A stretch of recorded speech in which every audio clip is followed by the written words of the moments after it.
Du débrief, il s'agit des premiers pas de la candidate de la Guinée à la compétition Miss World du côté de Delhi, Miss Monde. On a eu les premiers pas de Makia Bamba lors de cette compétition. Aïchou? Oui, Yacine? Ouais, vas-y. Oui, après, oui, elle a un parcours quand même atypique. Moi, je l'encourage parce qu'aujourd'hui, elle représente le rouge, jaune, vert à l'international. On lui souhaite que bonne chance parce que c'est vraiment pas facile parce qu'on sait que Miss World, c'est quand même la crème de la beauté. Donc, si aujourd'hui, elle se retrouve 18e sur les 122 candidates, je pense qu'elle a fait du chemin et je pense que ce qui reste est encore à faire. D'accord. Yacine, on va faire un focus sur cette tenue, d'ailleurs très magnifique. Je ne sais pas si tu es très ancré dans la culture guinéenne et forestière. Alors, ça te fait penser à quoi cette tenue? On va tester un peu la culture générale de nos chroniqueurs. Cette tenue, elle est atypique, elle est guinéenne quand même. Ça vous fait penser à quelle communauté? Baga, peut-être, je ne sais pas. Non. Pas Baga. Yacine? Je ne sais pas. Les Pelé, on dirait. Tu es proche, c'est plus les cousins des Pelé. La communauté Toma. Ok. Oui, ils s'habillent comme ça. Justement. Les Zawadi, ils s'habillent un peu comme ça. Oui, et dans leur culture, je pense que c'est plus au niveau de l'initiation. Le poro, c'est des tenues d'initiation, des secrets très gardés d'ailleurs dans cette communauté. On ne les expose pas souvent. Mais la tenue, par contre, c'est un beau coup de com', c'est un beau choix. Comme on l'a trouvé, elle est splendide. Il y a deux choses que je constate à travers ce qui se passe là. C'est qu'on vient d'enterrer le Komigi. Vous savez, le Komigi avait dit à un moment donné qu'ils allaient organiser leur Miss Guinée, envoyer leur Miss au niveau de Miss World, tout ça. Il y a eu ce problème. Là, c'est Komisgi qui l'a envoyé. Non, le Komigi qui l'a envoyé. Ça, c'est l'équipe de Johanna. Alors, on vient d'enterrer le Komisgi parce que le problème s'était posé et on avait dit qui allait envoyer à l'international, qui a la plus grande reconnaissance. Donc, ça fait que pour moi, le Komisgi devrait travailler avec.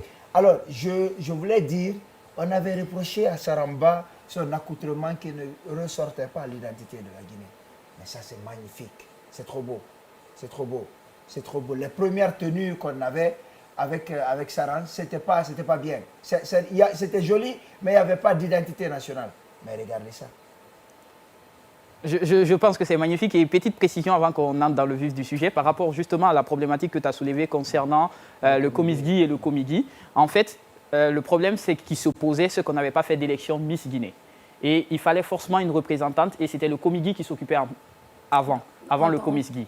Alors le Komigi avait amené Saramba. Après, Saramba est venu. Il n'y avait pas de représentante. Il fallait trouver une candidate qui pourrait représenter la Guinée. Et donc, la candidate qui devait représenter la Guinée devait être soit une Miss Guinée, compétition nationale, soit une candidate qui a déjà représenté la Guinée à l'international. Et Makia Bamba, effectivement, avait représenté la Guinée du côté du Maroc. Donc, le Komigi a décidé de l'envoyer en attendant que le Komisgi aussi puisse organiser ses élections. Le Komisgi a organisé quelque chose ici, c'était quoi?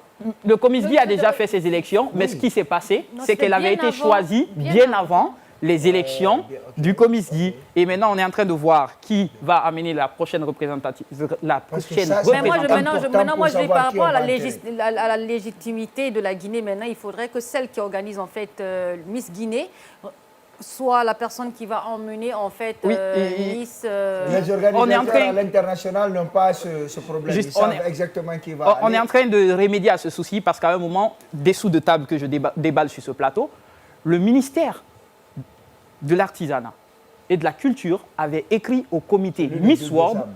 Ils avaient écrit au comité Miss World pour demander à ce que le Komigi ne soit pas la personne qui amène Makia Bamba. La structure. Parce qu'il y a une nouvelle structure. Le comité Miss Monde a dit que nous, on ne reconnaît pas cette structure. On a un contrat avec une structure au préalable. On respecte ce contrat et Makia Bamba sera bien présente à la compétition.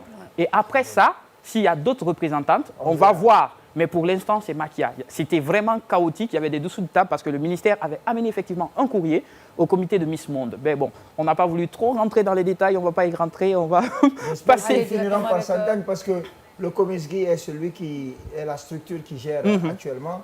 Mais le Komigi a de l'expérience. Justement. A fait beaucoup d'erreurs, a rectifié, a progressé. Moi, je pense qu'il faudrait unir les deux pour vraiment donner un souffle nouveau aux compétitions de beauté en Guinée. On espère que tout ça va s'arranger. Après